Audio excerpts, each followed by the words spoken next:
बात करेंगे, पत्र भी लिखेंगे। सीएमआर लड़का खिलावल हो गया का? वो तो बच्चा खिलाने गए थे। बात करेंगे, पत्र भी लिखेंगे। सीएमआर लड़का खिलावल हो गया का? वो तो बच्चा खिलाने गए थे। नमस्कार, आप न्यूज फाउंडेशन देख रहे हैं। मैं हूं आपके साथ वंदना।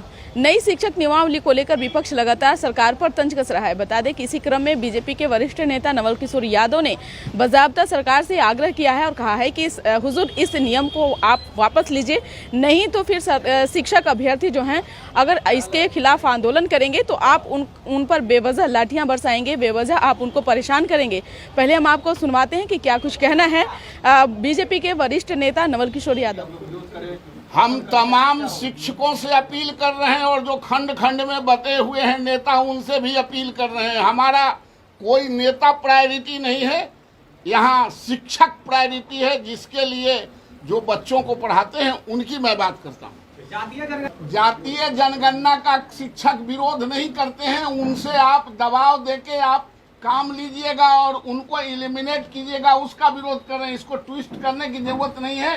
शिक्षक सारे काम करते, जातीय जनगणना कराइए कि मुर्गी के जनगणना कराइए आप, लेकिन उनको प्रायोरिटी दीजिए। उनको इस तरह से डिरेल कीजिएगा कि 17 साल और 18 साल के बाद वो परीक्षा देगा, ये घोर अनर्थ है। बात करेंगे, पत्र भी लिखेंगे। सीएमआर लड़का खिलावल हो गया का? वो तो बच्चा खिलाने गए थे। बात नहीं होगी, संघर्ष होगी। बात नहीं करना है, बात उनको स्वयं बात आगे बढ़ाना है। हमारे शिक्षक भूल नहीं जाए, इनको ईंट से ईंट बजा के ये 5,000 से 50,000 पढ़ाए हैं और फिर इनको ईंट से ईंट बजा देगी हमारे शिक्षक। इनको भ्रम में नहीं रहना चाहिए। जहां 5 लाख और 7 लाख परिवार सड़क पर खड़ा रहेगा, कोई भी लोकतांत्रिक सरकार आंख मूंद के नहीं चल सकता है। आप लोगों के खिलाफ वो तो अच्छा बताइए, जिसको खुद चलने के लिए लंगड़ा आदमी को लाठी की जरूरत है, वो क्या लीडरशिप देंगे? नीतीश कुमार यूपीए में नहीं थे, बकिए तो सब लोग यूपीए के साथ ही थे। तो ये अपना एप्लीकेशन लेके गए हैं कि सोनिया जी, खड़गे जी, राहुल जी, हमारा भी एप्लीकेशन ले लीजिए, निवेदन पत्र, और हमको भी उसमें शामिल कर लीजिए। नीतीश कुमार जी पर कोई भारत की राजनीति में और बिहार की राजनीति में उनका जो राजनीतिक चरित्र है, उसमें कोई उन पर यकीन करेगा क्या? कल इधर, परसों उधर, तरसों उधर, फिर परसों इधर। इसलिए जिसके पास राजनीतिक चरित्र नहीं है, उस पर कोई बिलीव नहीं करता है, विश्वास नहीं करता है। नहीं, लेकिन शिक्षा विभाग आज तो आरजेडी के पास भी है।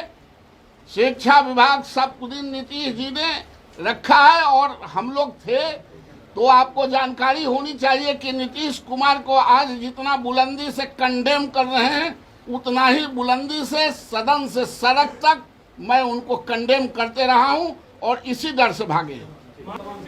ये जो पहले परीक्षा लिए थे, दक्षता परीक्षा लिए थे, उसमें सब नीतीश जी सबसे घूस लिए थे। नीतीश जी घूसखोर है, क्या कहना चाहते हैं ये आरजेडी के लोग कि नीतीश जी घूसखोर हैं, करप्ट हैं? अरे उन्होंने ही परीक्षा लिया, दस्ता परीक्षा लिया, टीईटी लिया, एसटी लिया है, और अब आप कह रहे हैं कि घूस दे क्या है? तुम तो नीतीश जी के यहाँ ना पॉकेट में घूस जा रहा हो। घूसखोर की सरकार होगी या नीतीश जी घूसखोर होंगे, करप्ट होंगे? हमेशा उनका विरोध करते रहे। हम थे, इसीलिए इतने लोगों की बहाली हो गई थी। आज हम नहीं है तो कहाँ हो रही है? क्रेडिट वाले नहीं लोग थे तो जो बिहार में टॉप कर रहा है, वो किसी नेता के घर वाले पिताजी पढ़ा रहे हैं क्या? ये कहाँ से पढ़ रहा है? इतना टाइमली रिजल्ट कौन करा रहा है? ये शिक्षक करा रहे हैं। जब कुछ है नहीं करता है तो जनगणना मनगणना कैसे लगा देते हैं?